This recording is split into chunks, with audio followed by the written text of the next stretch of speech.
Troisième partie du livre de l'Exode. Chapitre 13.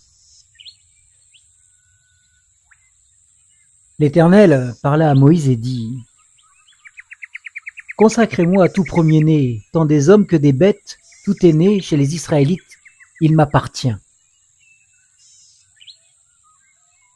Moïse dit au peuple : « Souvenez-vous de ce jour où vous êtes sortis d'Égypte, de la maison de servitude, car c'est par la puissance de sa main que l'Éternel vous en a fait sortir. On ne mangera pas de pain levé. Vous sortirez aujourd'hui au mois des épis. Quand l'Éternel t'aura fait entrer dans le pays des Cananéens, des Hittites, des Amoréens, des Éphiens, des Yébousiens, qu'il a juré à tes pères de te donner, pays découlant de lait et de miel, tu rendras ce culte à l'Éternel dans ce même mois. Pendant 7 jours, tu mangeras des pains sans levain. Et le 7e jour, il y aura une fête en l'honneur de l'Éternel.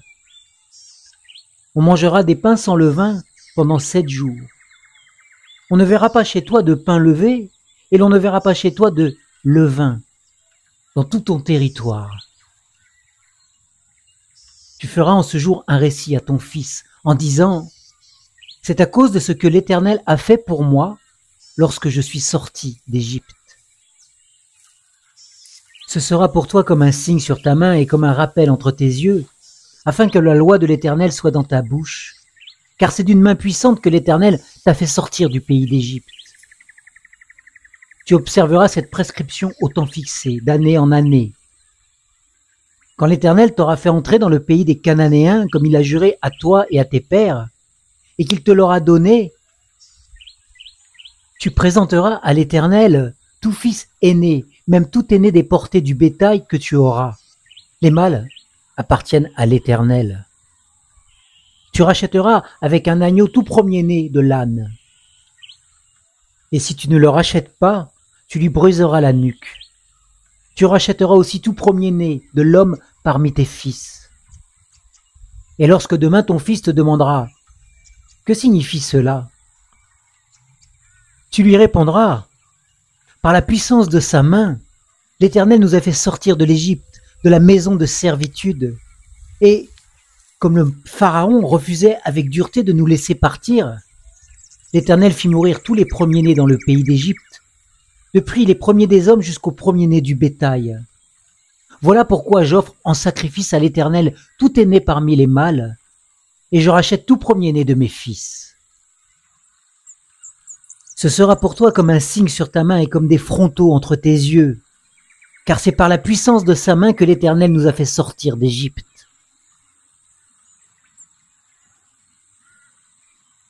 Lorsque le Pharaon laissa partir le peuple, Dieu ne les conduisit point par le chemin du pays des Philistins, quoique le plus proche, car Dieu disait : le peuple pourrait avoir du regret en voyant la guerre et retourner en Égypte. Mais Dieu fit faire un détour au peuple par le chemin du désert, vers la mer des Joncs. Les Israélites montèrent tout équipés hors du pays d'Égypte. Moïse prit avec lui les ossements de Joseph, car Joseph avait fait jurer les fils d'Israël en disant : certes, Dieu vous visitera et vous ferez remonter mes ossements avec vous, loin d'ici. Ils partirent de Sukkot et campèrent à Étam, à l'extrémité du désert. L'Éternel allait devant eux, le jour dans une colonne de nuée pour les guider sur le chemin et la nuit dans une colonne de feu pour les éclairer, afin qu'ils marchent jour et nuit. La colonne de nuée ne se retirait pas de devant le peuple pendant le jour, ni la colonne de feu pendant la nuit. Chapitre 14. L'Éternel parla à Moïse et dit : parle aux Israélites, qu'ils se détournent et qu'ils campent devant Pith-Hahiroth, entre Migol et la mer, vis-à-vis de Baal-Séphon. C'est en face de ce lieu que vous camperez près de la mer. Le Pharaon dira des Israélites : ils sont égarés dans le pays. Le désert s'est refermé sur eux. J'endurcirai le cœur du Pharaon et il les poursuivra. mais je serai glorifié par le moyen du Pharaon et de toute son armée. Et les Égyptiens reconnaîtront que je suis l'Éternel. » C'est ce qu'ils firent. On annonça au roi d'Égypte que le peuple avait pris la fuite. Alors les sentiments du Pharaon et celui de ses serviteurs à l'égard du peuple furent changés. Ils dirent: « Qu'avons-nous fait en laissant partir Israël, dont nous n'aurons plus les services ?» Le Pharaon attela son char et prit son peuple avec lui. Il prit 600 chars d'élite, tous les chars de l'Égypte. Sur tous, il y avait des équipages de 3 hommes. L'Éternel endurcit le cœur du Pharaon, roi d'Égypte, et le Pharaon poursuivit les Israélites. Les Israélites étaient sortis librement. Les Égyptiens les poursuivirent, et tous les chevaux, les chars du Pharaon, ses cavaliers et son armée les atteignirent alors qu'ils campaient près de la mer, vers Pith-Hahiroth, vis-à-vis de Baal-Tséphon. Le Pharaon approchait. Les Israélites levèrent les yeux, et voici que les Égyptiens s'étaient mis en marche derrière eux. Et les Israélites furent remplis de crainte et crièrent à l'Éternel. Ils dirent à Moïse: « Est-ce parce qu'il n'y avait point de tombe en Égypte que tu nous as emmenés pour mourir au désert? Que nous as-tu fait en nous faisant sortir d'Égypte? N'est-ce pas là ce que nous te disions en Égypte? Laisse-nous servir les Égyptiens, car mieux vaut pour nous servir les Égyptiens que de mourir au désert. » Moïse répondit au peuple: « Soyez sans crainte, restez en place, voyez comment l'Éternel va vous sauver aujourd'hui. Car les Égyptiens que vous voyez aujourd'hui, vous ne les verrez plus jamais. L'Éternel combattra pour vous, et vous, gardez le silence. » L'Éternel dit à Moïse: « Pourquoi cries-tu vers moi? Parle aux Israélites et qu'ils se mettent en marche. Toi, lève ton bâton, étends ta main sur la mer et fends-la. Les Israélites entreront au milieu de la mer à pied sec. Quant à moi, je vais endurcir le cœur des Égyptiens pour qu'ils entrent derrière eux. Je serai glorifié par le moyen du Pharaon et de toute son armée, de ses chars et de ses cavaliers, et les Égyptiens reconnaîtront que je suis l'Éternel, quand j'aurai été glorifié par le moyen du Pharaon, de ses chars et de ses cavaliers. » L'ange de Dieu qui allait devant le camp d'Israël partit et alla derrière eux. Et la colonne de nuée partit de devant eux et se tint derrière eux. Elle se rendit entre le camp des Égyptiens et le camp d'Israël. Elle était pour les uns nuée et ténèbres, et pour les autres, elle éclairait la nuit. Ils ne s'approchèrent pas les uns des autres pendant toute la nuit. Alors Moïse étendit sa main sur la mer. L'Éternel refoula la mer toute la nuit par un puissant vent d'est. Il mit la mer à sec et les eaux se fendirent. Les Israélites entrèrent au milieu de la mer à pied sec et les eaux furent pour eux une muraille à leur droite et à leur gauche. Les Égyptiens les poursuivirent et tous les chevaux du Pharaon, ses chars et ses cavaliers entrèrent après eux au milieu de la mer. Pendant la veille du matin, l'Éternel regarda de la colonne de feu et de nuée le camp des Égyptiens et mit en désordre le camp des Égyptiens. Il écarta toutes les roues de leurs chars et en alourdit la marche. Les Égyptiens dirent alors: « Fuyons devant Israël, car l'Éternel combat pour eux contre les Égyptiens. » L'Éternel dit à Moïse: « Étends ta main sur la mer, et les eaux reviendront sur les Égyptiens, sur leurs chars et sur leurs cavaliers. » Moïse étendit sa main sur la mer. À l'approche du matin, la mer revint à son niveau habituel. Les Égyptiens s'enfuirent à son approche, mais l'Éternel précipita les Égyptiens au milieu de la mer. Les eaux revinrent et couvrirent les chars, les cavaliers et toute l'armée du Pharaon, qui était entrée dans la mer derrière les Israélites, et il n'en resta pas un seul. Mais les Israélites marchèrent à pied sec au milieu de la mer, et les eaux étaient pour eux une muraille à leur droite et à leur gauche. Ce jour-là, l'Éternel sauva Israël de la main des Égyptiens, et Israël vit les Égyptiens morts sur le rivage de la mer. Israël vit par quelle main puissante l'Éternel avait agi contre les Égyptiens.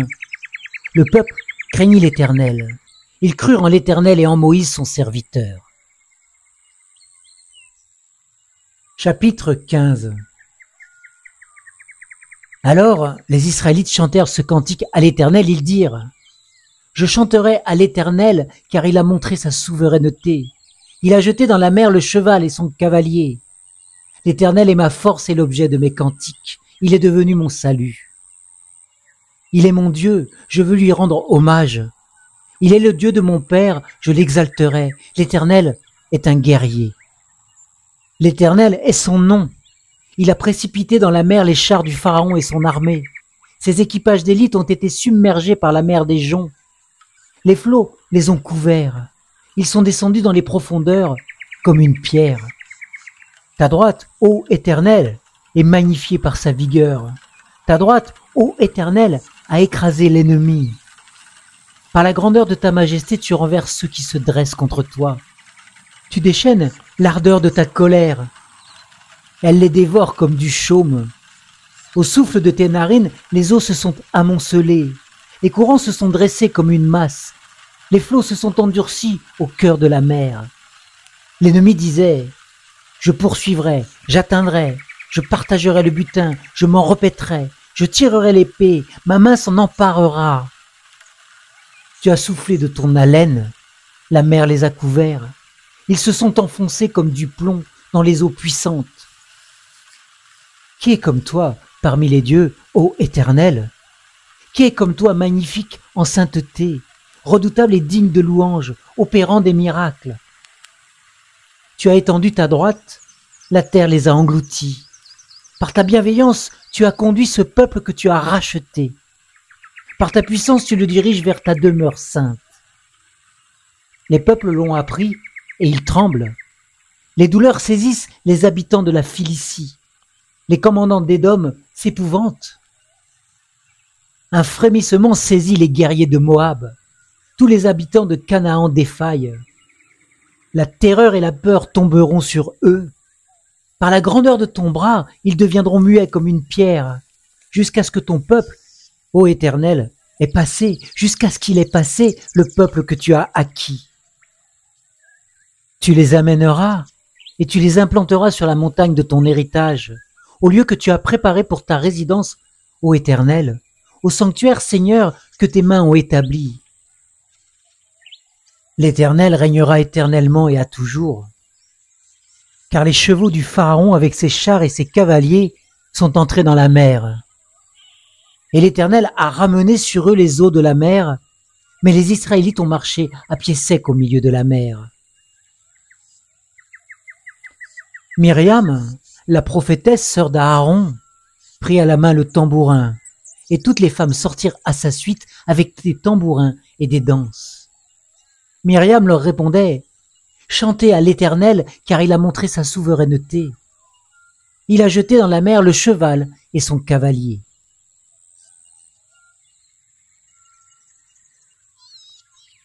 Moïse fit partir Israël de la mer des Joncs.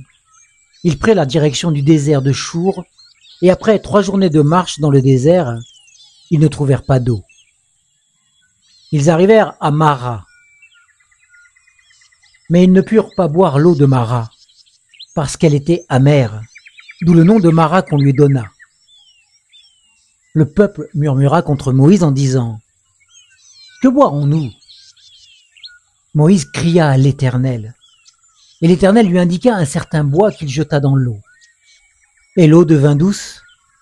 C'est là que l'Éternel donna au peuple des prescriptions et des ordonnances, et ce fut là qu'il le mit à l'épreuve. Il dit: Si tu écoutes attentivement la voix de l'Éternel, ton Dieu, si tu fais ce qui est droit à ses yeux, si tu prêtes l'oreille à ses commandements et si tu observes toutes ses prescriptions, je ne t'infligerai aucune des maladies que j'ai infligées aux Égyptiens, car je suis l'Éternel qui te guérit. Ils arrivèrent à Élim, où il y avait 12 sources d'eau et 70 palmiers. Ils campèrent là, près de l'eau. Chapitre 16. Toute la communauté des Israélites partit d'Élim pour arriver au désert de Sin, qui est entre Élim et le Sinaï. le 15e jour du second mois après leur sortie du pays d'Égypte. Alors toute la communauté des Israélites murmura dans le désert contre Moïse et Aaron. Les Israélites leur dirent: que ne sommes-nous morts par la main de l'Éternel dans le pays d'Égypte, car nous étions assis près des marmites de viande, quand nous mangions du pain à satiété. Car vous nous avez fait venir dans ce désert pour faire mourir de faim toute cette assemblée. L'Éternel dit à Moïse: je vais faire pleuvoir pour vous du pain du haut du ciel. Le peuple sortira et en recueillera jour par jour la quantité nécessaire, ainsi je le mettrai à l'épreuve et je verrai s'il marche ou non, selon ma loi. Le 6e jour, lorsqu'ils prépareront ce qu'ils auront apporté, il y en aura 2 fois plus que ce qu'ils récoltent chaque jour. Moïse et Aaron dirent à tous les Israélites: ce soir, vous reconnaîtrez que c'est l'Éternel qui vous a fait sortir du pays d'Égypte, et au matin vous verrez la gloire de l'Éternel, parce qu'il a entendu vos murmures contre l'Éternel. Car que sommes-nous pour que vous murmuriez contre nous? Moïse dit: l'Éternel vous donnera ce soir de la viande à manger, et au matin du pain à satiété. L'Éternel a entendu les murmures que vous avez proférés contre lui, car que sommes-nous? Ce n'est pas contre nous que sont dirigés vos murmures, c'est contre l'Éternel. Moïse dit à Aaron: dis à toute la communauté des Israélites: approchez-vous devant l'Éternel, car il a entendu vos murmures. Tandis qu'Aaron parlait à toute la communauté des Israélites, ils se tournèrent du côté du désert, et voici que la gloire de l'Éternel apparut dans la nuée. L'Éternel parla à Moïse et dit: j'ai entendu les murmures des Israélites. Parle-leur en ces termes: entre les 2 soirs vous mangerez de la viande, et au matin vous vous rassasierez de pain, et vous reconnaîtrez que je suis l'Éternel votre Dieu. Le soir, des cailles montèrent et couvrirent le camp, et au matin, il y eut tout autour du camp une couche de rosée. Quand cette couche de rosée se leva, il y avait à la surface du désert quelque chose de menu, de granuleux, quelque chose de menu comme le givre sur la terre. Les Israélites regardèrent et se dirent l'un à l'autre: qu'est-ce que c'est? Car ils ne savaient pas ce que c'était. Moïse leur dit: c'est le pain que l'Éternel vous donne pour nourriture. Voici ce que l'Éternel a ordonné. Recueillez-en chacun ce qu'il lui faut pour sa nourriture. Un homère par tête, selon le nombre de personnes. Chacun en prendra pour ceux qui sont dans sa tente. Les Israélites firent ainsi. Et ils en recueillirent les uns plus, les autres moins. On mesurait ensuite avec l'homère. Celui qui en avait plus n'avait rien de trop, et celui qui en avait moins n'en manquait pas. Chacun recueillait ce qu'il lui fallait pour sa nourriture. Moïse leur dit: que personne n'en laisse jusqu'au matin. Ils n'écoutèrent pas Moïse, et il y eut des gens qui en laissèrent jusqu'au matin. Mais il s'y mit les vers, et cela devint infect. Moïse s'indigna contre ces gens. Tous les matins, chacun recueillait ce qu'il lui fallait pour sa nourriture. Et quand venait la chaleur du soleil, cela fondait. Le 6e jour, ils recueillirent une quantité double de nourriture, 2 homères pour chacun. Tous les chefs de la communauté vinrent leur rapporter à Moïse. Et Moïse leur dit: c'est ce que l'Éternel a déclaré. Demain est le jour férié, le saint sabbat de l'Éternel. Faites cuire ce que vous avez à faire cuire. Faites bouillir ce que vous avez à faire bouillir. Et tout le surplus, laissez-le en réserve jusqu'au matin. Ils le laissèrent jusqu'au matin, comme Moïse l'avait ordonné. Cela ne devint pas infect, et il ne s'y trouva pas de vermine. Moïse dit: mangez-le aujourd'hui, car aujourd'hui c'est le sabbat en l'honneur de l'Éternel. Aujourd'hui, vous n'en trouverez pas dans la campagne. Pendant 6 jours, vous en recueillerez, mais le 7e jour, c'est le sabbat. Il n'y en aura pas. Le 7e jour, quelques-uns du peuple sortirent pour en recueillir, mais ils n'en trouvèrent pas. Alors l'Éternel dit à Moïse, « Jusqu'à quand refuserez-vous d'observer mes commandements et mes lois ? Voyez que l'Éternel vous a donné le sabbat. C'est pourquoi il vous donne au 6e jour de la nourriture pour 2 jours. Que chacun de vous reste où il est. Que personne ne quitte sa place le 7e jour. » Et le peuple respecta le sabbat le 7e jour. La maison d'Israël donna nom de manne à cette nourriture qui ressemblait à de la graine de coriandre. Elle était blanche et avait le goût d'un gâteau de miel.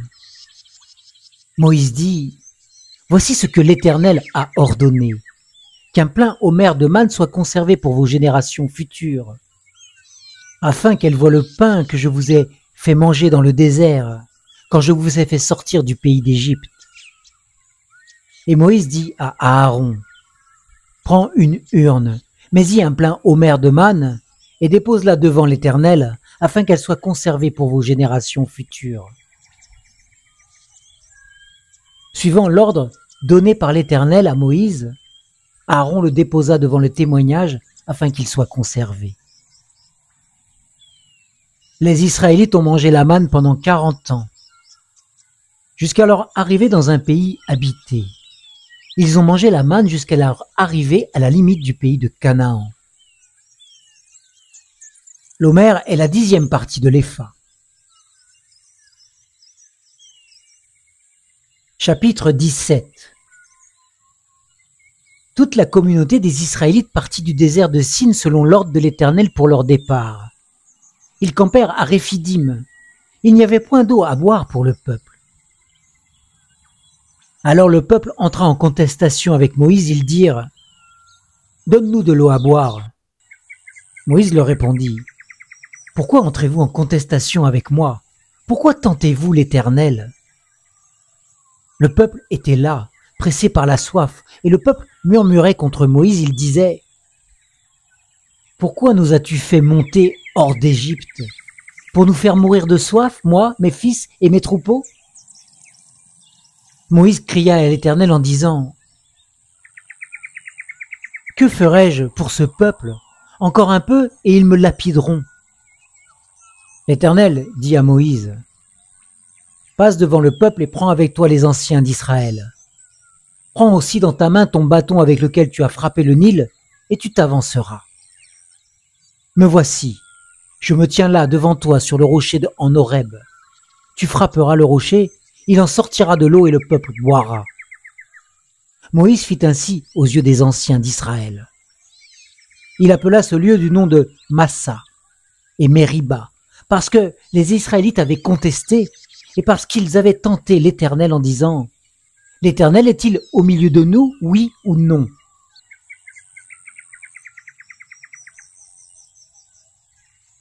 Amélec vint combattre Israël à Réphidim. Alors Moïse dit à Josué, « Choisis-nous des hommes, sors et combat Amalek. Demain, je me tiendrai sur le sommet de la colline, le bâton de Dieu à la main. » Josué fit ce que Moïse lui avait dit pour combattre Amalek. Moïse, Aaron et Our montèrent au sommet de la colline. Lorsque Moïse élevait la main, Israël était le plus fort. Et lorsqu'il reposait la main, Amalek était le plus fort. Les mains de Moïse étant alourdies, ils prirent une pierre qu'ils placèrent sous lui, et il s'assit dessus. Aaron et Our soutenaient ses mains, l'un d'un côté, l'autre de l'autre, et ses mains restaient fermes jusqu'au coucher du soleil. Et Josué soumit Amalek et son peuple en les frappant du tranchant de l'épée. L'Éternel dit à Moïse, « Écris ces choses comme souvenir dans le livre, et déclare à Josué que j'effacerai le souvenir d'Amalek de dessous les cieux. » Moïse bâtit un autel et l'appela du nom de l'Éternel mon étendard. Parce qu'une main s'est élevée contre le trône de l'Éternel, il y aura guerre de l'Éternel contre Amalek de génération en génération. Chapitre 18. Jéthro, sacrificateur de Madian, beau-père de Moïse, apprit tout ce que Dieu avait fait pour Moïse et pour Israël, son peuple, à savoir que l'Éternel avait fait sortir Israël d'Égypte. Jéthro, beau-père de Moïse, prit Séphora, femme de Moïse, qu'il avait laissé partir, ainsi que ses deux fils. L'un se nommait Gershom, car il avait dit « Je suis un immigrant dans un pays étranger ». L'autre se nommait Eliezer, car il avait dit « Le Dieu de mon père est venu à mon secours et m'a délivré de l'épée du Pharaon ». Jéthro, beau-père de Moïse, avec les fils et la femme de Moïse, vint vers lui au désert où il campait à la montagne de Dieu. Il dit à Moïse « Moi, ton beau-père Jéthro, je viens vers toi avec ta femme accompagnée de ses deux fils. » Moïse sortit au-devant de son beau-père, se prosterna et l'embrassa. Ils s'informèrent réciproquement de leur santé, puis ils entrèrent sous la tente. Moïse raconta à son beau-père tout ce que l'Éternel avait fait au Pharaon et à l'Égypte à cause d'Israël, toutes les souffrances qui les avaient atteints en chemin et dont l'Éternel les avait délivrés. Jéthro se réjouit de tout le bien que l'Éternel avait fait à Israël et de ce qu'il l'avait délivré de la main des Égyptiens. Et Jéthro dit « Béni soit l'Éternel qui vous a délivré de la main des Égyptiens et de la main du Pharaon, qui a délivré le peuple du pouvoir des Égyptiens. Je reconnais maintenant que l'Éternel est plus grand que tous les dieux et cela, alors qu'on agissait délibérément contre Israël. » Jéthro, beau-père de Moïse, prit un holocauste et des sacrifices pour les offrir à Dieu. Aaron et tous les anciens d'Israël vinrent participer au repas avec le beau-père de Moïse en présence de Dieu. Le lendemain, Moïse siégea pour juger le peuple, et le peuple se tint devant Moïse depuis le matin jusqu'au soir. Le beau-père de Moïse vit tout ce qu'il faisait pour le peuple et il dit « Que fais-tu là pour ce peuple? Pourquoi sièges-tu seul? Et tout le peuple se présente-t-il devant toi depuis le matin jusqu'au soir ?» Moïse répondit à son beau-père « C'est que le peuple vient à moi pour consulter Dieu. Quand ils ont quelques affaires, on vient devant moi. Je sers d'arbitre entre les deux parties et je fais connaître les prescriptions de Dieu et ses lois. » Le beau-père de Moïse lui dit « Ce que tu fais n'est pas bien. Tu t'épuiseras toi-même, ainsi que ce peuple qui est avec toi, car la tâche est trop lourde pour toi, tu ne pourras pas l'exécuter toi seul. Maintenant, écoute ma voix. Je vais te donner un conseil, et que Dieu soit avec toi. Représente le peuple auprès de Dieu et porte toi-même les affaires devant Dieu. Explique-leur les prescriptions et les lois, et fais-leur connaître le chemin qu'ils doivent suivre et l'œuvre qu'ils doivent faire. Discerne parmi tout le peuple des hommes de valeur, craignant Dieu, des hommes attachés à la vérité qui haïssent le gain malhonnête. Établis-le sur eux comme chefs de 1000, chefs de 100, chefs de 50 et chefs de 10. Qu'ils jugent le peuple en tout temps, qu'ils portent devant toi toute affaire importante, et qu'ils jugent eux-mêmes les affaires secondaires. Allège ta charge, et qu'ils la portent avec toi. Si tu fais cela, et que Dieu te donne des ordres, tu pourras te tenir bon, et tout le peuple parviendra en paix à destination. Moïse écouta la voix de son beau-père et fit tout ce qu'il avait dit. Moïse choisit des hommes de valeur parmi tous Israël et les établit à la tête du peuple. Chef de 1000, chef de 100, chef de 50 et chef de 10. Ils jugeaient le peuple en tout temps. Ils portaient devant Moïse les affaires difficiles et jugeaient eux-mêmes toutes les affaires secondaires. Moïse laissa partir son beau-père, qui s'en alla dans son pays.